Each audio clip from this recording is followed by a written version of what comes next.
ഈശോ മിശിഹായ്ക്ക് സ്തുതിയായിരിക്കട്ടെ.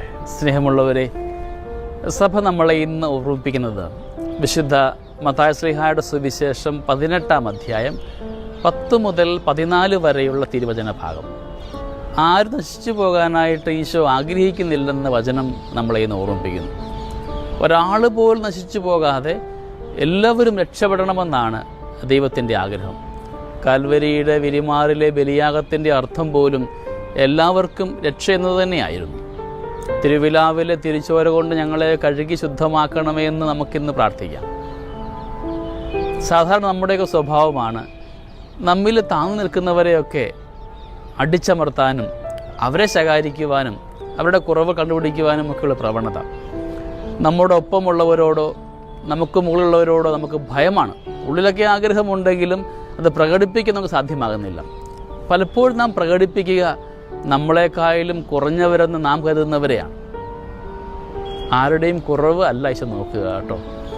നാം കുറവാണെന്ന് പറഞ്ഞ് എഴുതി മാറ്റുന്ന എല്ലാവരുടെയും ജീവിതത്തിൽ ഒരുപക്ഷെ നമ്മളെക്കാട്ട് വലിയ നന്മകളുണ്ടായിരിക്കാം. ഉൾക്കണ്ണ് തുറന്ന് അവൻ്റെ കുറവിനപ്പുറത്തേക്ക്, നീ കുറവെന്ന് പറയുന്ന കാരണത്തിനപ്പുറത്ത് അവൻ്റെ നന്മ കാണാനുള്ള ഒരു വലിയ ശക്തി നമുക്ക് സ്വീകരിക്കാം. സുവിശേഷം ഓർമ്മിപ്പിക്കുന്നുണ്ട്, 100 ആടുണ്ടായിരിക്കെ ഒരെണ്ണം നഷ്ടമായപ്പോൾ 99 വിട്ടിട്ടാണ് മിശിഹ രക്ഷകൻ ആ ഒന്നിൻ്റെ പുറകെ പോയത്. നമ്മുടെ കണക്കൂട്ടലുകൾക്ക് അപ്പുറത്തേക്കുള്ള 1-നും 99-നും ഒരേ വില കൊടുത്തുകൊണ്ടുള്ള ഒരു കണക്ക് കൂട്ടലുകൾ എടുത്തു പറയുന്നുണ്ട്. അവസാനം ഈ 1-നെ തിരിച്ചു കിട്ടുമ്പോൾ ആ 99-നേക്കായിട്ടും മൂല്യം ഈ 1-ന് ദൈവം കൊടുക്കുന്നുമുണ്ട്. നാമൊക്കെ ഏത് ഗണത്തിലാണിന്ന്? 1-ൻ്റെ ഗണത്തിലാണോ അത് 99 ഗണത്തിലാണോ? പലപ്പോഴും നാമൊക്കെ അഭിമാനിക്കുന്നുണ്ടാവാം 99-ൻ്റെ ഗണത്തിൽപ്പെട്ടവരാണെന്നുള്ള വ്യാജേന. ബാഹ്യമായ പ്രകടനങ്ങൾ കൊണ്ടൊക്കെ നമ്മളിന്ന് ആ ഗണത്തിലാണെങ്കിലും ഉള്ളിൻ്റെ ഉള്ളിൽ എത്രമാത്രം ദൈവസ്നേഹം എനിക്കുണ്ടെന്നും എന്നോട് ദൈവത്തിന് എത്രമാത്രം സ്നേഹമുണ്ടെന്നും ചിന്തിക്കാം. നമുക്ക് എല്ലാവർക്കും ദൈവത്തെ ഇഷ്ടമാണ് കേട്ടോ. നാം ആ ദൈവത്തിൽ മാറിപ്പോകുന്നുമില്ല. അപ്പം ഞാൻ ഇഷ്ടപ്പെടുന്നതിനേക്കാട്ട് ഉപരിയായിട്ട് ചിന്തിക്കേണ്ടത് എന്നെ ദൈവത്തിന് ഇഷ്ടമാണോ എന്നുള്ളതാണ്. എൻ്റെ പ്രഭാതം മുതലുള്ള കർമ്മത്തിലൊക്കെ ഞാൻ കടന്നു പോകുമ്പോൾ ദൈവം എന്നെ ഇഷ്ടപ്പെടുന്നുണ്ടോ എന്ന് ഒന്ന് ധ്യാനിക്കാം.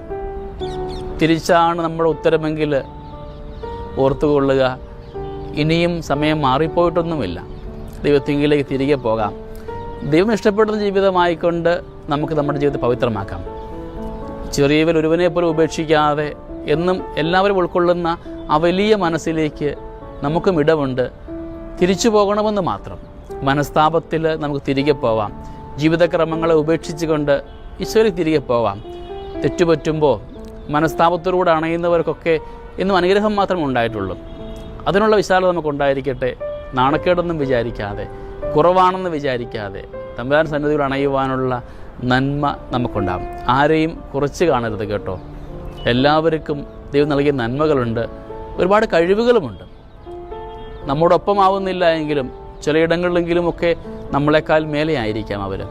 എല്ലാവരും ഉൾക്കൊണ്ടുകൊണ്ടുള്ള ഒരു വിശാല ഹൃദയം നമുക്കുണ്ടാവട്ടെ.